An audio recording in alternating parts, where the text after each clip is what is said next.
దళిత యువకుడు సుబ్రహ్మణ్యం హత్య కేసులో మళ్లీ కదలిక మొదలైంది. వైసీపీ ఎమ్మెల్సీ అనంతబాబు హత్య చేసి డోర్ డెలివరీ చేశారన్న ఆరోపణలపై కేసు నమోదు చేశారు పోలీసులు. కేసు విచారణకు సంబంధించి ప్రాసిక్యూషన్కు సహకరించేందుకు పౌర హక్కుల నేత ముప్పాల సుబ్బారావును ప్రత్యేక న్యాయవాదిగా నియమిస్తూ ప్రభుత్వం ఉత్తర్వులు జారీ చేసింది. కాకినాడలో 2022 మే 19న సుబ్రహ్మణ్యం హత్య జరిగింది. తన మాజీ డ్రైవర్ను తానే హత్య చేశానంటూ అనంతబాబు అంగీకరించినట్లు అప్పటి ఎస్పీ వెల్లడించారు. అయితే నిందితుడిని జైలుకు తరలించారు. కేసులో బెయిల్ పొందిన అనంతబాబు 2 ఏళ్లుగా బయట తిరుగుతున్నారు. దీనిపై బాధితుడి తల్లిదండ్రులు 3 ఏళ్లుగా న్యాయ పోరాటం చేస్తున్నారు.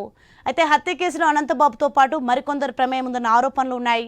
కేసులో సాంకేతిక ఆధారాలు, ఇతర నిందితుల ప్రస్తావన లేకుండా 88 రోజులకు 2022 ఆగస్టులో పోలీసులు దాఖలు చేసిన ఛార్జీ షీట్ను న్యాయస్థానం తిరస్కరించింది. 2023 ఏప్రిల్ 14న అనుబంధ ఛార్జీ షీట్ వేశారు పోలీసులు.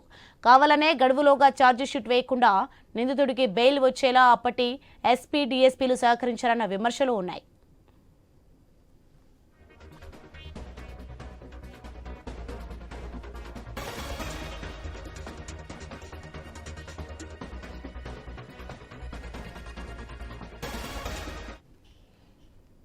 బ్రేకింగ్ న్యూస్ చూస్తున్నాం మనం. దళిత యువకుడు సుబ్రహ్మణ్యం హత్య కేసులో మళ్లీ కదలిక మొదలైంది.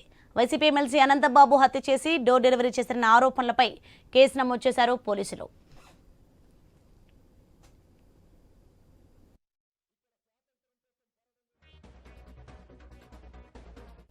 ఇక కేసు విచారణకు సంబంధించి ప్రాసిక్యూషన్కు సహకరించేందుకు పౌర హక్కుల నేత ముప్పాల సుబ్బారావును ప్రత్యేక న్యాయవాదిగా నియమిస్తూ ప్రభుత్వం ఉత్తర్వులు జారీ చేసింది. కాకినాడలో 2022 మే 19న సుబ్రహ్మణ్యం హత్య జరిగింది. తన మాజీ డ్రైవర్ను తానే హత్య చేశానంటూ అనంతబాబు అంగీకరించినట్లు అప్పటి ఎస్పీ వెల్లడించారు. నిందితుడిని జైలుకు తరలించారు. కేసులో బెయిల్ పొందిన అనంతబాబు 2 ఏళ్లుగా బయట తిరుగుతున్నారు. దీనిపై బాధితుడి తల్లిదండ్రులు 3 ఏళ్లుగా న్యాయ పోరాటం చేస్తున్నారు.